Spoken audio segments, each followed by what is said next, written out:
Alan Alda and Carol Burnett at 9.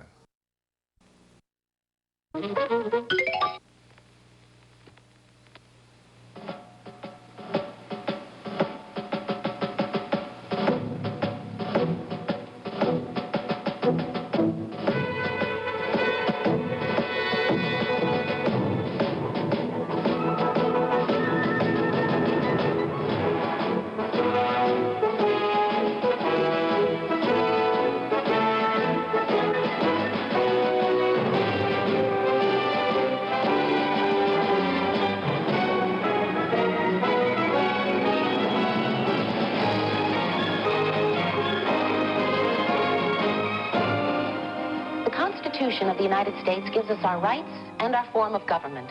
It's the supreme law of the land.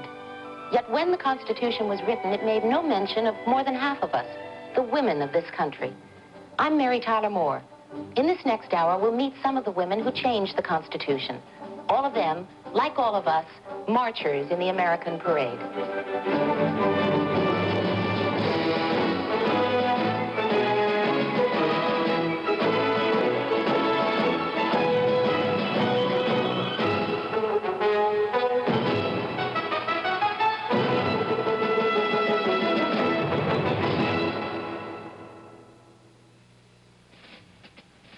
The American Parade is sponsored by Eaton.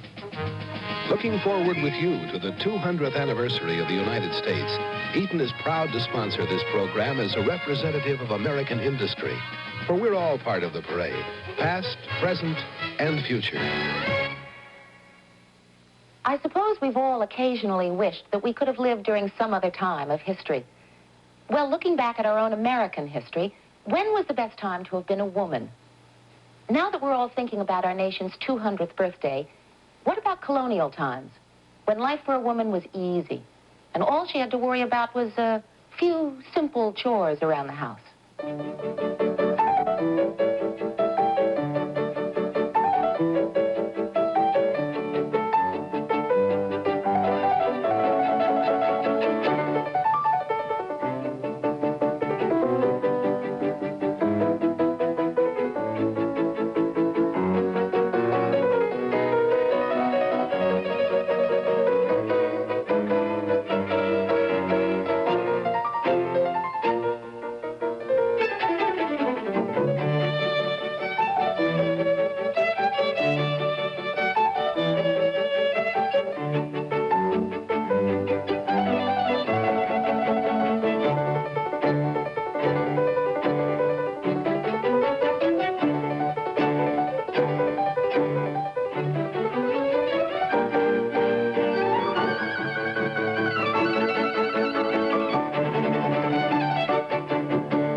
In her spare time, she raised her children.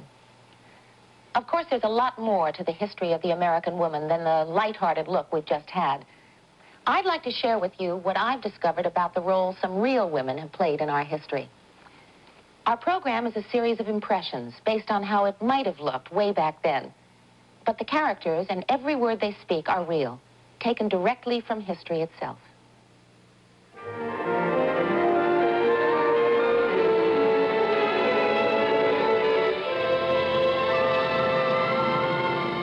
We know that the Mayflower reached the New World in 1620, and that its log showed a boy named Oceanus had been born on the trip. We also know another child was born as the ship sailed into the quiet waters of Cape Cod Bay. Susanna White's baby was a girl, but we don't know her name. Like most of women's history, it was left unrecorded. European women arrived in the New World in 1608, brought in by the settlers of Jamestown, Virginia. For 120 pounds of tobacco, a man was able to buy a fellow worker, a companion, a wife. Black women were brought here too. The New World wanted servants. Survival in the colonies depended on hard labor, and the labor was shared. It took the drudgery of both man and woman to make the colonial farm work. In spite of the shared work, the law considered woman inferior to man. During their marriage, man and wife were one person. But in the eyes of the law, the one person was the man. Not even in the world of the church could a woman have an identity of her own. Man was both Lord and master. And thy desire shall be to thy husband, and he shall rule over thee. The head of every man is Christ, and the head of every woman is man. My dear, sweet, kind wife there, give me a big kiss. Colonial life reflected the dominance of man in every way. In at least one colony, a husband could legally beat his wife, provided the stick he used was no thicker than the judge's thumb.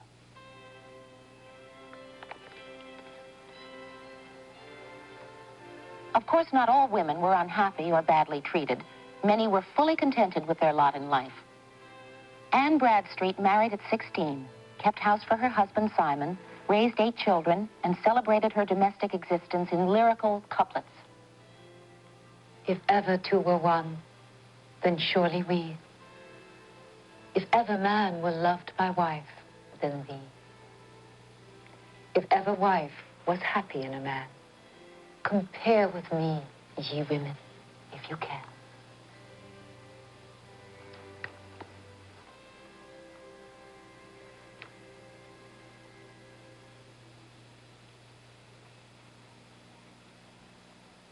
Anne Bradstreet's poems were published in England under the title The 10th Muse Lately Sprung Up in America by a gentlewoman in those parts. But in her own country, colonial society did not approve of poetic achievement by a woman. I am obnoxious to each carping tongue, who says my hand the needle better fits. For such despite they cast on female wits. If what I do prove well, it won't advance. They'll say it's stolen, or else it was by chance.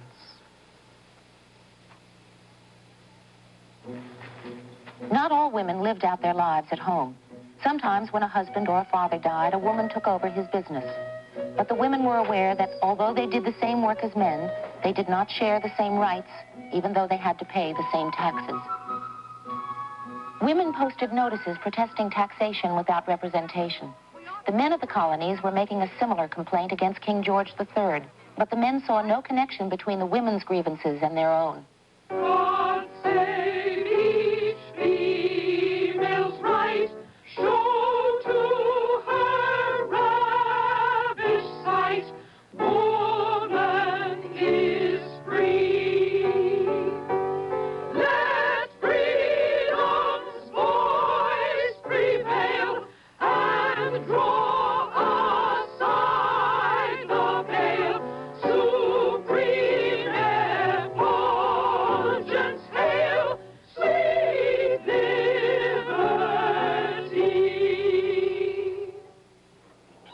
When the revolution began, women like Handy Betsy the blacksmith, Mala the pitcher, and Deborah Sampson joined the men in fighting for the nation's freedom. The Declaration of Independence stated for the world to hear that all men are created equal. As for the other sex, Thomas Jefferson, the author of the Declaration, had some suggestions about woman's place. Our good ladies, I trust, are too wise to wrinkle their foreheads with politics. They are contented to soothe and calm the minds of their husbands, returning ruffled from political debate. They have the good sense to value domestic happiness above all others. What though we read in days of yore the woman's occupation was to direct the wheel and loom, not to direct the nation.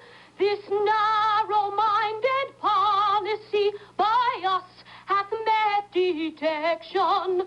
While woman's bound, man can't be free, nor have a fair election. Then freedom hail, thy powers prevail, o'er prejudice and error. No longer shall men tyrannize and rule the world in terror. Now one and all proclaim the fall of tyrants, open wide your throats, and welcome in the peaceful scene of government in petticoats. But women were not welcomed into government. Our new Constitution didn't even give them the right to vote. They were still not part of public life. But that day was coming. I'm Bud Palmer, and I'd like to take you for a quick trip around the world. It's the world of Eaton Corporation, but you'll see it's part of your world, too. For instance, Eaton helps keep your world moving with precision products for the automotive and trucking industries. And everywhere from forest to factory, Eaton ideas in materials handling and automation help produce better products for you at less cost. Eaton's world is the world where you live. From the Yale lock on your door to the controls on your appliances, you depend on Eaton technology every day. Eaton's world is the whole world. Wherever change is happening, you may find Eaton helping it happen through innovation. Eaton, part of your world and helping to change it. 50 years after the American Revolution, women still had no rights of their own.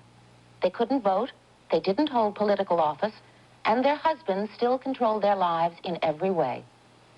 When they first began to speak out, women's public protests were not about themselves, but about the great moral issue of the day, slavery.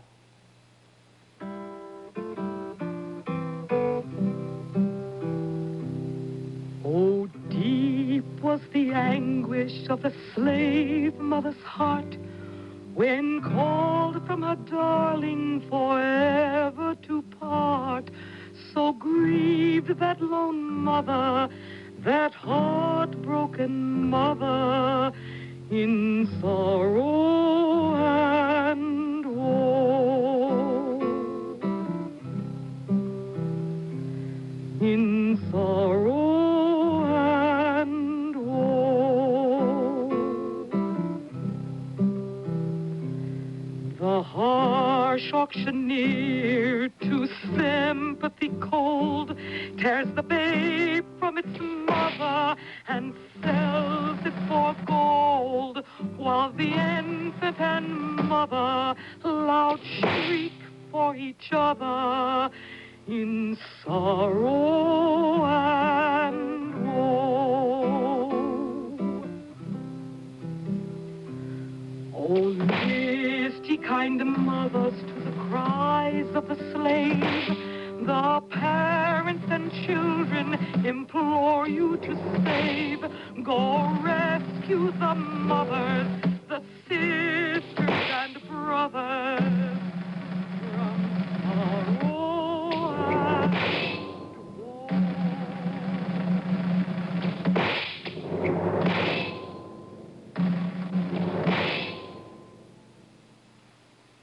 Sarah and Angelina Grimke were two sisters from a slave-owning family in South Carolina. They had gone north to speak out for the abolition movement, but the church fathers made it plain, woman's place was not on a public platform. The appropriate duties and influences of women are clearly stated in the New Testament. To me, it is perfectly clear that whatsoever it is morally right for a man to do, it is morally right for a woman to do. If we surrender the right to speak in public this year, we must surrender the right to petition next year, and the right to use our pens the year after. What then can woman do for the slave when she herself is under the feet of man and shamed into silence? The power of a woman is her dependence, flowing from the consciousness of that weakness which God has given to her for her protection. I ask no favors for my sex. All I ask our brethren is that they take their feet from off our necks and permit us to stand upright on the ground which God designed us to occupy.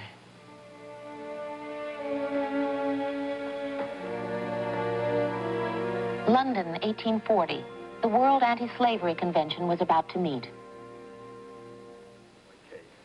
Carter. Reverend Donald Carter. Ah, yes, thank you. Reverend Alexander. Lucretia Mott, a Quaker preacher, was one of 8 women delegates from the United States. She had organized a boycott against slave-made goods. Miss Martin, please. Thank you. Next, please. Reverend Michael Gordon. Gordon. That's right. John Burroughs.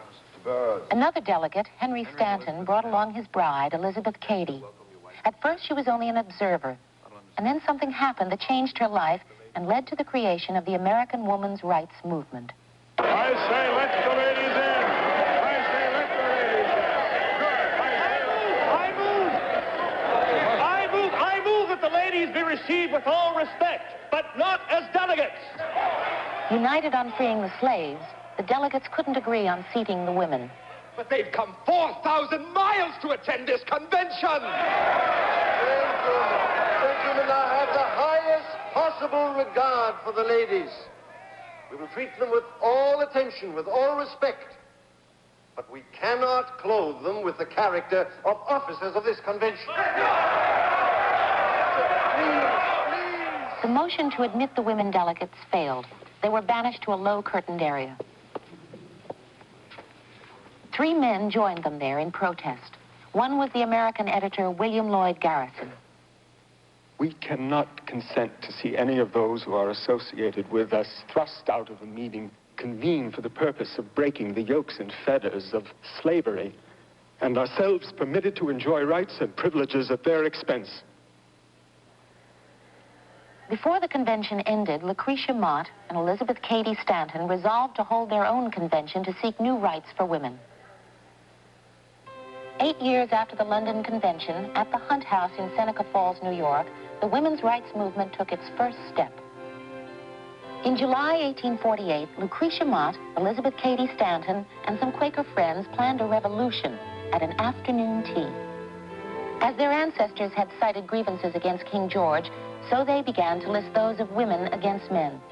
They decided to write their own Declaration of Independence. They called it a Declaration of Sentiments. The next morning, a brief, unsigned notice appeared in a newspaper published in the nearby city of Rochester. Women's Rights Convention.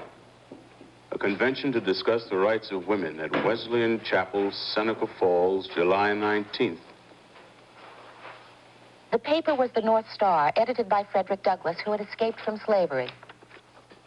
It carried a double motto on its masthead. Right is of no sex. Truth is of no color. At Seneca Falls, for the first time in American history, women spoke in public about their rights. We hold these truths to be self-evident, that all men and women are created equal.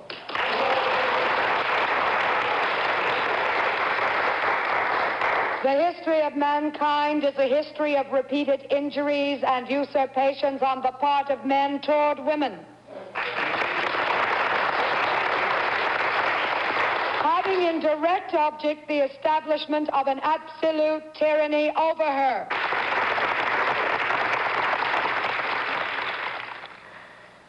Resolved that all laws which prevent woman from occupying such a station in society as her conscience shall dictate, or which place her in a position inferior to that of man, are contrary to the great precept of nature, and therefore without force or authority. Unanimous. Resolved that the women of this country ought to be enlightened in regard to the laws under which they live, that they may no longer publish their degradation by declaring themselves satisfied with their present position, nor their ignorance by asserting that they have all the rights they want. Unanimous. But Elizabeth Cady Stanton offered the most radical resolution of all. Resolved that it is the duty of the women of this country to secure to themselves their sacred right to elective franchise.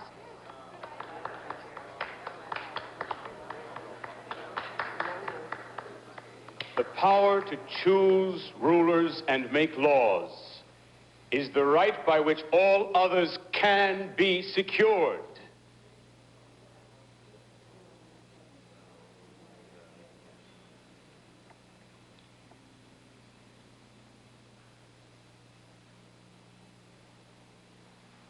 Adopted. We hope this convention will be followed by a series of conventions embracing every part of the country. Elizabeth Cady Stanton is a professional lunatic. Lucretia Mott is a devil, hiding in Quaker Gray. They are modern Lucretia Borgias planning wars and murder. A woman is nobody. A wife is everything. We trust that the ladies of Philadelphia will resolve to maintain their rights as wives, belles, virgins, and mothers, and not as women. Woman's sphere is home, and she should remain in it.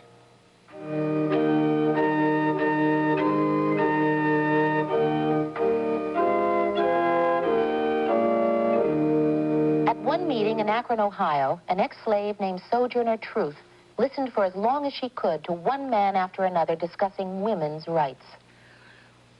What's all this here talking about? That man over there says that woman needs to be helped into carriages and lifted over ditches and have the best place everywhere. Nobody ever helped me into carriages or over mud puddles or give me any best place. And ain't I a woman? Look at me. Look at my arm. I've plowed and planted and gathered into barns, and no man could head me. Ain't I a woman? I could work as much and eat as much as a man when I could get it, and bear the lash as well. And ain't I a woman? I've borne 13 children and seen them most all sold off to slavery. When I cried out with my mother's grief, none but Jesus heard me. And ain't I a woman? Oh, that little man over there, he says that women can't have as much rights as men because Christ wasn't a woman. Where did your Christ come from? From God and a woman. Man had nothing to do with him. Now, if Eve, the first woman God ever made, was strong enough to turn this world upside down all alone, then these women together ought to be able to turn it back and get it right side up again. And now they're asking to do it. The men better let them.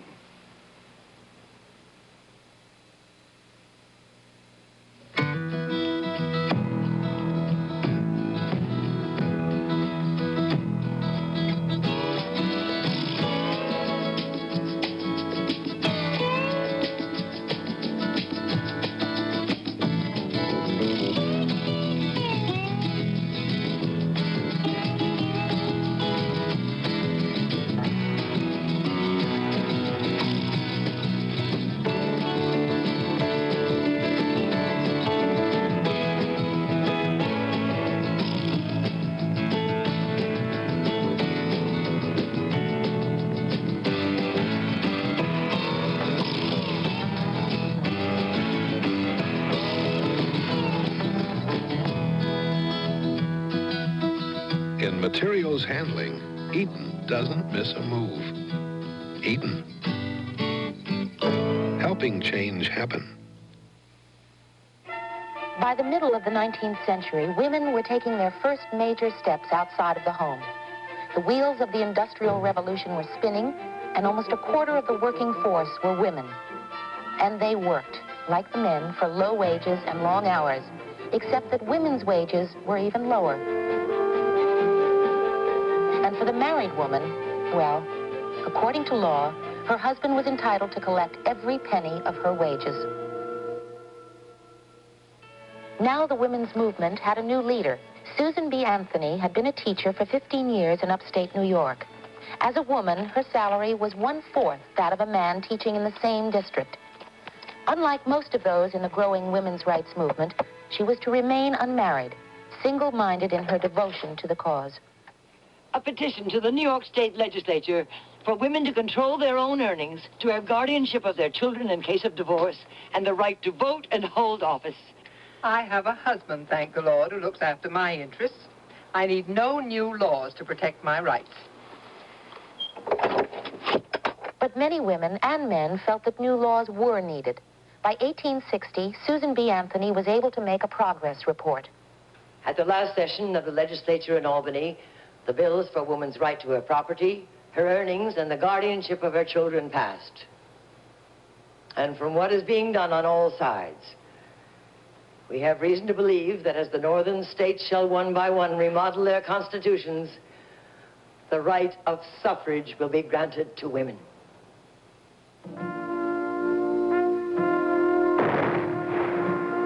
But the Civil War intervened. Women went to work as nurses in Army hospitals, as military advisors like Anna Carroll, as scouts at the front like Harriet Tubman, who had escaped from slavery and risked her life on the Underground Railroad by returning south to rescue other slaves. Women replaced men in government offices. They made munitions. They worked the farms.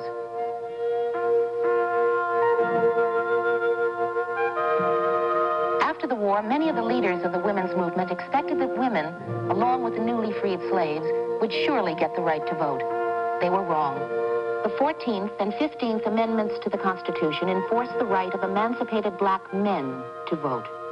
A very short word to include women could have been added, but it wasn't.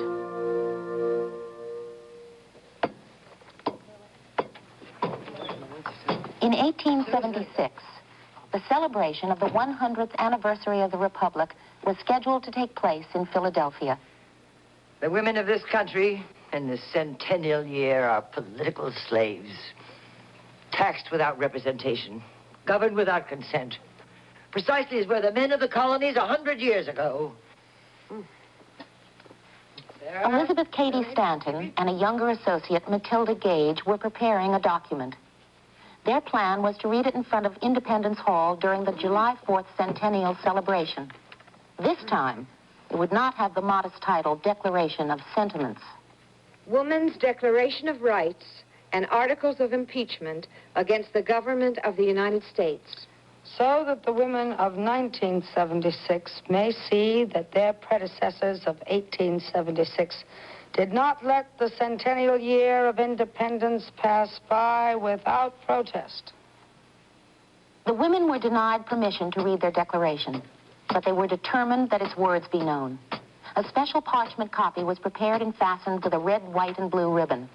One way or another, these women would find a way of getting it into the hands of the Vice President of the United States. Independence Hall, Philadelphia, July 4th, 1876. Mr. Vice President, I present to you a Declaration of Rights from the women citizens of the United States. Order! Order! Order! These articles of impeachment we now submit to the impartial judgment of the people. To all these wrongs and oppressions, woman has not submitted in silence and resignation. From the beginning of the century, when Abigail Adams, the wife of one president and mother of another, said, "We will not be bound to obey laws in which we have no voice or representation," until now, woman's discontent has been steadily increasing. As the hour hand of the great clock that marks the centuries points to 1876, we ask justice. We ask equality. We ask that all the civil and political rights that belong to citizens of the United States be guaranteed to us and to our daughters forever. 100 years hence, what a change will be made in politics, morals, religion, and trade, in statesmen who wrangle or ride on the fence. These things will be altered 100 years hence. Our laws then will be non-compulsory rules, our prisons converted to national schools. 100 years hence, 100 years hence. Then woman, man's partner, man's equal shall stand, while beauty and harmony govern the land. And to think for oneself will be no offense. The world will be thinking 100 years hence, 100 years hence, 100 years hence. The day your son gets his first car. Thanks a lot, Dad. Have fun. It brings back the moments. Bobby! Have a good time. The good times you had in all your cars, because the car is part of your life. Like the used Model A Ford you tinkered with in high school. Or maybe the Roadster you were driving in college when you knew you'd seen that special girl. The wartime Jeep you practically lived in. The Buick you borrowed from her dad for the big night to pop the big question.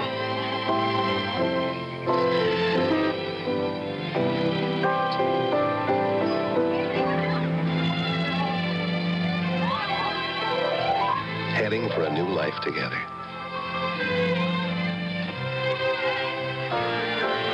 And a new Plymouth to start you off.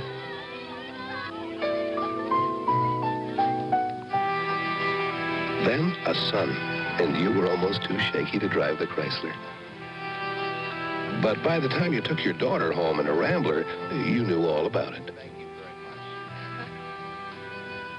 And that Christmas present for your wife, a Chevy Impala wrapped up fancier than Santa himself. Merry Christmas, sweetheart. She loved it. And now he's on his own. It's his car and his future. Eaton has grown up with the automotive industry. We make precision parts for quieter, more efficient engines, controls for year-round driving comfort and cleaner air, and we're developing new safety systems that could help reduce traffic injuries and fatalities. At Eaton, we're as much a part of the car as the car is part of your life. As America approached the 20th century, women were taking off in many new directions.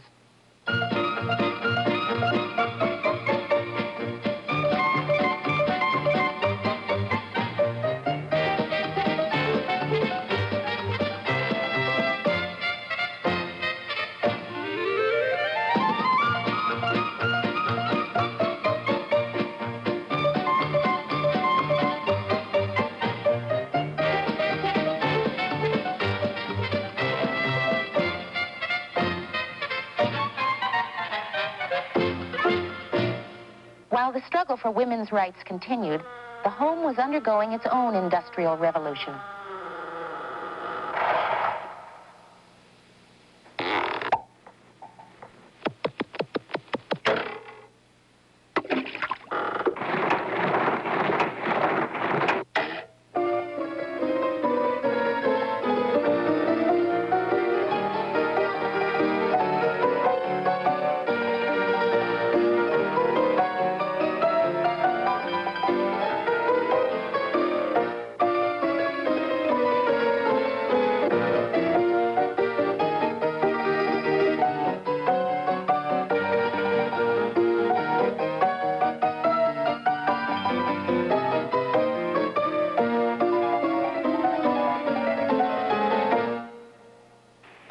Labor savers freed more women to pursue work outside the home. Almost 250,000 women were now employed in office work alone. And so women workers organized into unions and became delegates to labor conventions. Mother Mary Jones, who had once earned her living working at the ladylike occupations of teaching in a convent and dressmaking, organized the copper miners, steel and railroad workers, and led the fight for laws against child labor.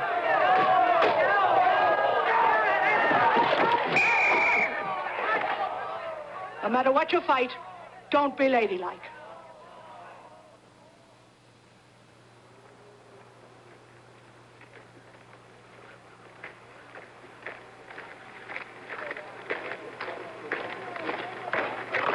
As we come marching, marching in the beauty of the day, a million darkened kitchens, a million mill-lofts gray, are touched with all the radiance that a sudden sun discloses.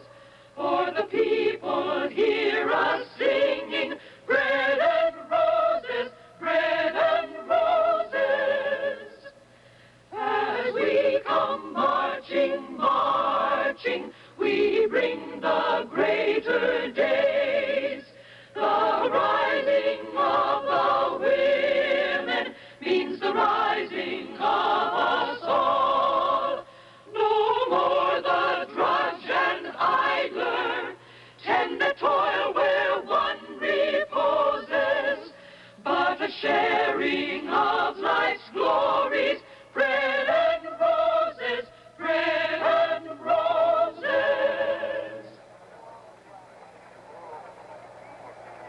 Pray for the dead and fight like hell for the living. Unionism was one way women could help themselves, but there was another way.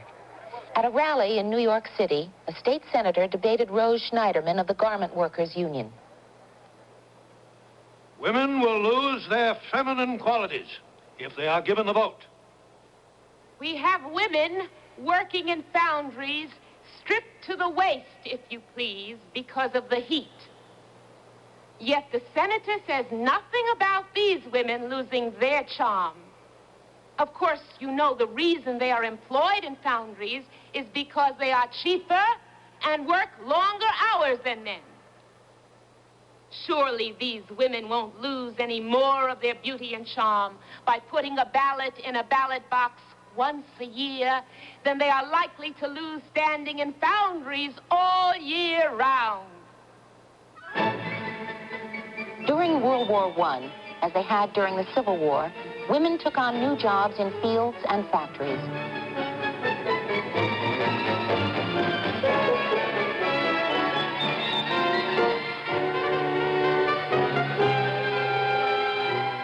President Wilson spoke of freedom, liberty, and making the world safe for democracy.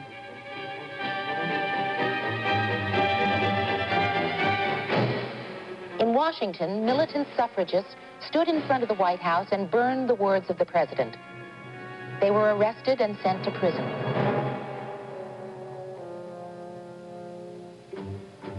When they were released from jail, the suffragists, still wearing their prisoners' clothes, boarded a prison special train and went from city to city. It was time to get the vote. Throughout the nation, the suffragists were on the march.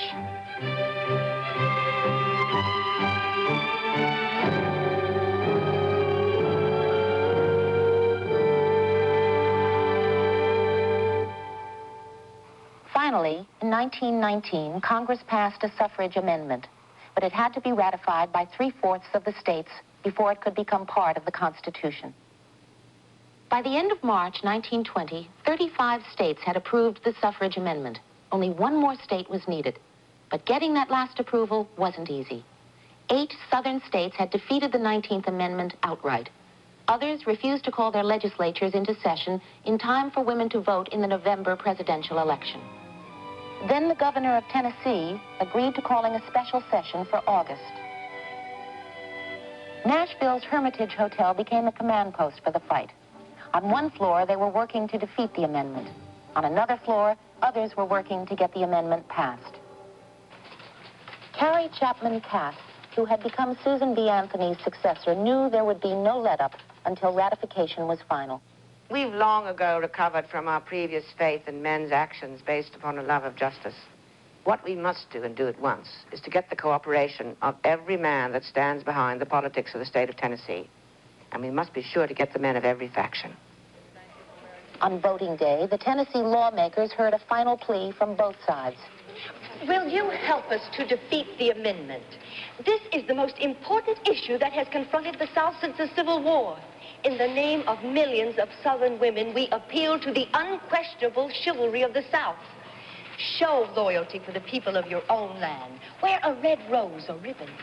I do not believe that the good women of Tennessee want the ballot. But even if they did, the question which man must determine is not affected by what women want, but by what they ought to have. Women are entitled to be put on an equal footing with men.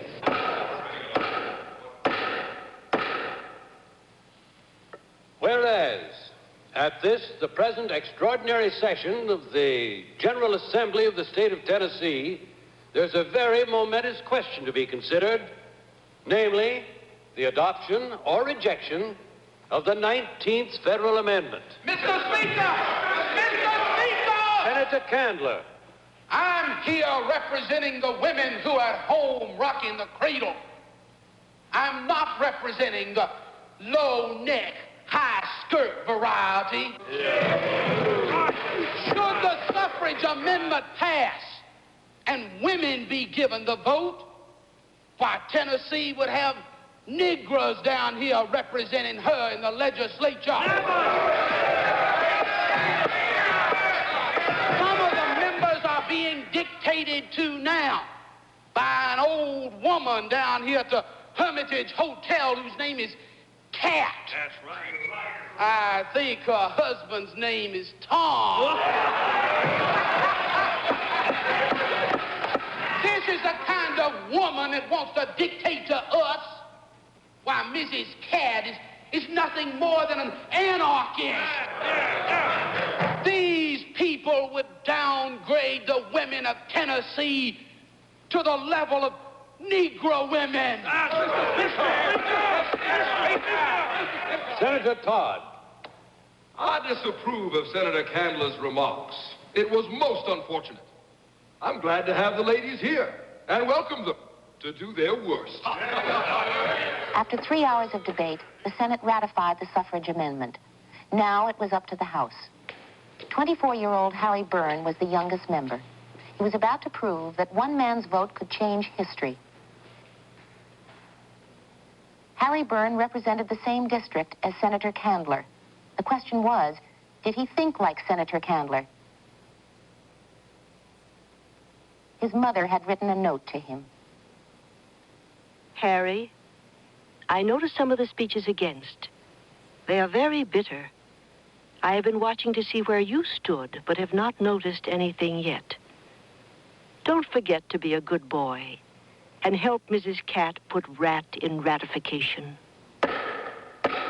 The roll will be called. W.K. Anderson, Knox County. The first roll call was a vote to put the amendment aside until a later time. The voting ended in a tie. Harry Byrne voted to postpone. The roll will be called. W.K. Anderson, Knox County. On the second vote, Harry Byrne voted again for postponement, and again the vote tied at 48 to 48. After 2 tie votes on procedure, the rules called for a vote on the amendment itself. How would Harry Byrne vote this time? All those in favor? Aye. Harry Byrne's tie-breaking vote changed the Constitution. Well, Mr. Byrne.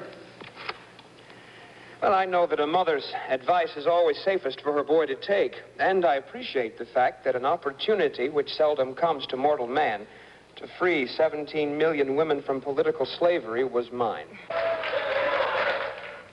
But in her moment of victory, Carrie Chapman Catt recalled the bitter fight.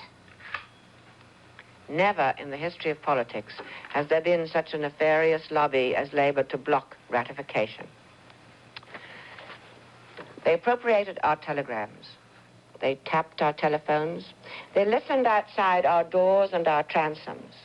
They attacked our private and our public lives. I had heard about invisible government. Well, I have seen it work. And I have seen it sent into oblivion. On the morning of August 26, 1920, the federal suffrage amendment was proclaimed a part of the Constitution of the United States. And now, having gained the vote, it was assumed women's complete equality was a fact of life. But Carrie Chapman Catt left a warning about the road ahead. You know, the franchise is only an entering wedge. You will have to force your way through that locked door to the place where the real political decisions are made. You'll have a long, hard fight before you get behind that door, for there is the engine that turns the wheel. If you really want to make women's votes count, make your way there.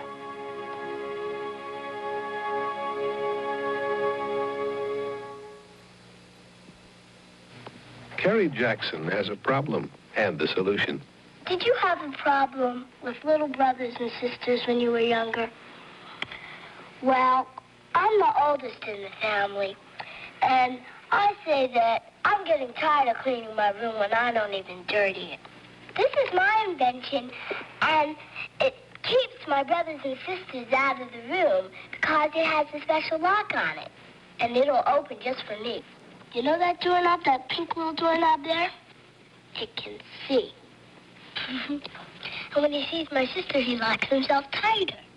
Patent not pending, but a bright future. At Eaton, we make the future our business. And ever since the first Yale lock, we've been helping change happen in the security field. Today, we have a lot of ideas about tomorrow's security, so that when Carrie has more than a little sister to worry about, maybe she won't have to worry. But I tell you one thing, don't let anybody else hear this. And so in 1920, we, the women, got the vote. A lot of people thought there was nothing further for the women's movement to do. They thought the votes of women would change the world. The idealists thought that women would do away with war and poverty, that they'd bring about perfect justice and equality. None of that happened. The women's vote turned out to be no more intelligent or united than the men's. As the decades went by, the nation went through some great upheavals. When the Depression hit in the 30s, millions of men were thrown out of work. It was considered unfair for women to compete for jobs with them. Women's place was back in the home. World War II again brought women into industry. Daycare centers were set up in some factories so that the assembly line could keep moving without delay.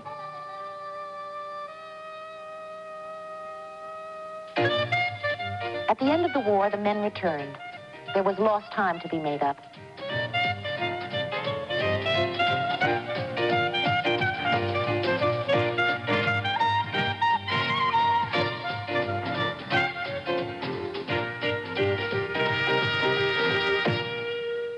And so the decade of the 50s was a time of renewal. It was a generation that sought privacy and security. It was called a silent generation. The drive for women's rights seemed to have halted. The landmarks of the women's movement had changed. The Wesleyan Chapel at Seneca Falls became a movie house. The stage on which Lucretia Mott and Elizabeth Cady Stanton spoke was replaced by a screen on which Humphrey Bogart and Elizabeth Scott were still playing Big Man and Little Woman. The trouble with women is they ask too many questions.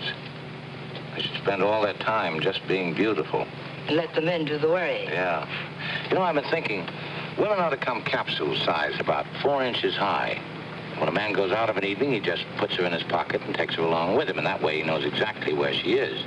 He gets to his favorite restaurant, he puts her on the table and lets her run around among the coffee cups while he swaps a few lies with his pal, without danger of interruption.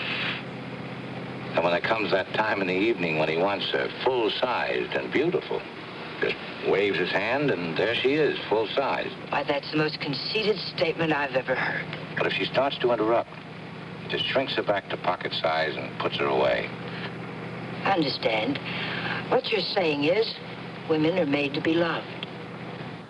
When movies fell upon hard times, the historic landmark became a combination laundromat and garage, with bachelor quarters upstairs. Then the 1960s arrived. The civil rights movement spread throughout the South, and we were at war in Vietnam. Throughout the nation, there were sit-ins and strikes of protest against race discrimination and against the war. Women joined in the protests as they had joined in the anti-slavery struggle a century before. But instead of making policy decisions, they found themselves doing kitchen work, mimeographing, and typing. The more they realized how powerless the blacks were, the more they realized how powerless they were. And so, history seemed to be repeating itself. The way women had been treated in the abolitionist movement sent them on the path to seek rights for themselves. Now, in the 20th century, they were determined not to remain the second sex. One by one, they began to break down barriers and take up careers that only men had held before.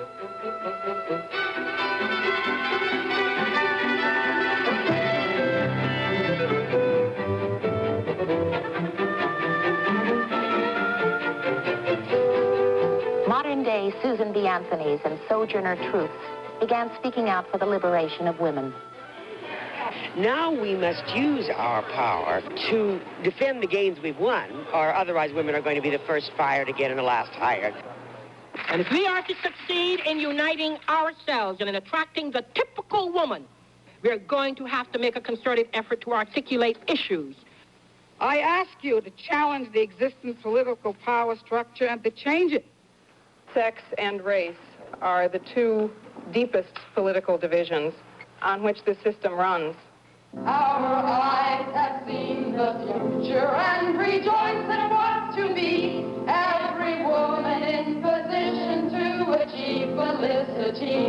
We will vote ourselves in power with our own majority. The new feminists went after the symbols of male supremacy.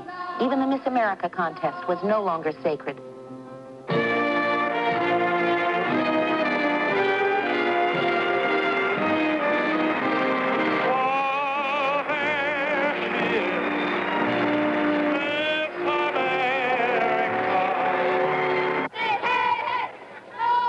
In 1968, radical feminists came to Atlantic City to protest the exploitation of woman as a sex object.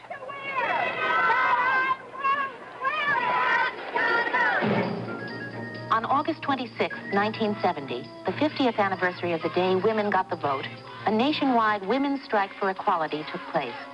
It was a time when unlimited population growth was no longer desirable. The endless frontiers and open spaces were almost gone. New methods of birth control became available. Many women no longer saw their role as solely wife and mother. They were out in the world with more social approval than ever before.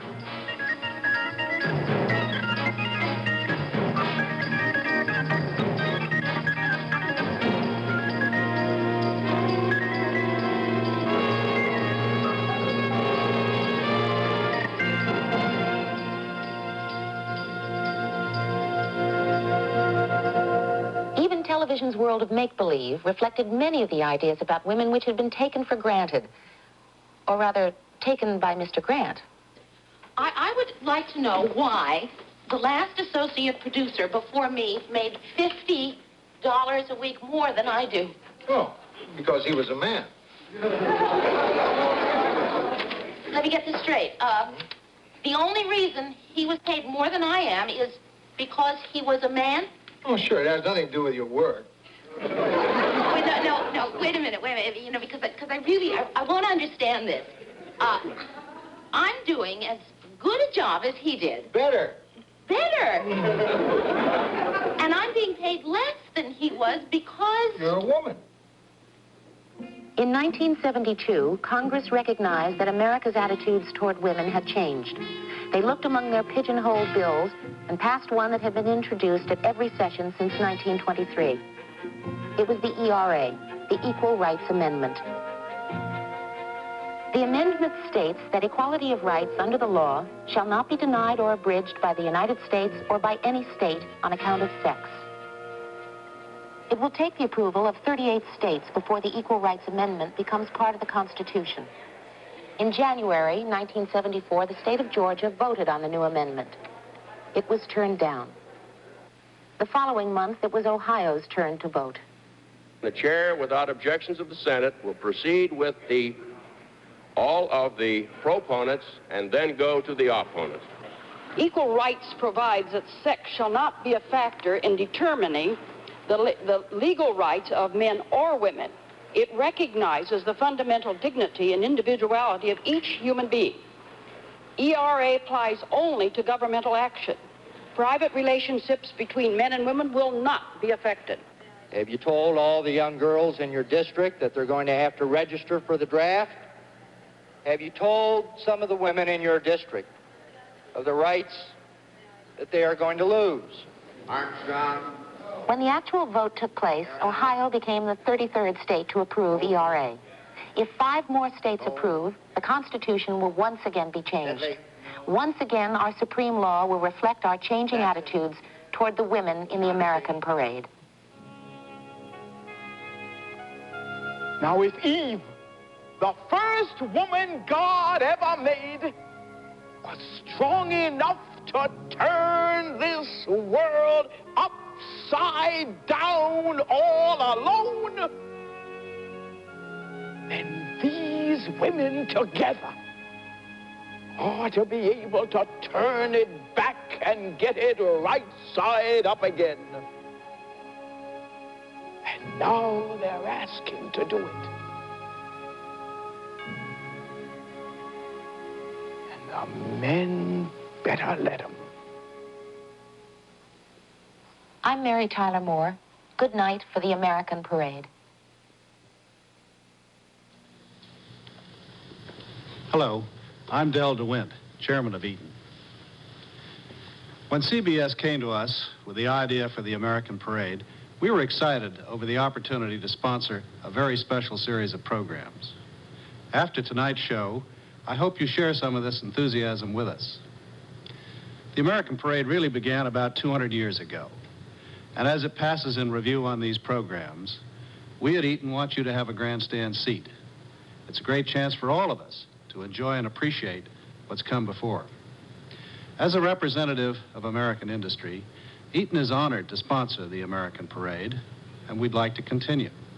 If that sounds like a good idea, or you have comments about the program, why not drop us a line? For now, and speaking for our 50,000 Eaton employees throughout the world, good evening, and thank you for watching.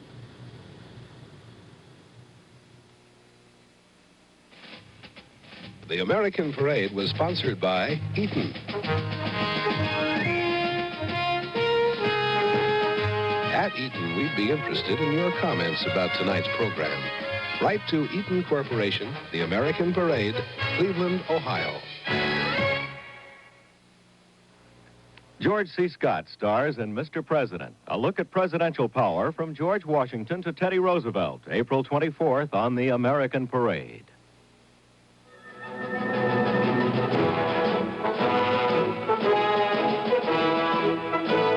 This is John Wayne, inviting you to join me for a thrilling tribute to one of our great film actors, James Cagney. Frank Sinatra, Charlton Heston, Jack Lemmon, Shirley MacLaine, and many more of your Hollywood favorites will be here at the American Film Institute Salute to James Cagney, Monday night at 9:30, 8:30 Central on CBS.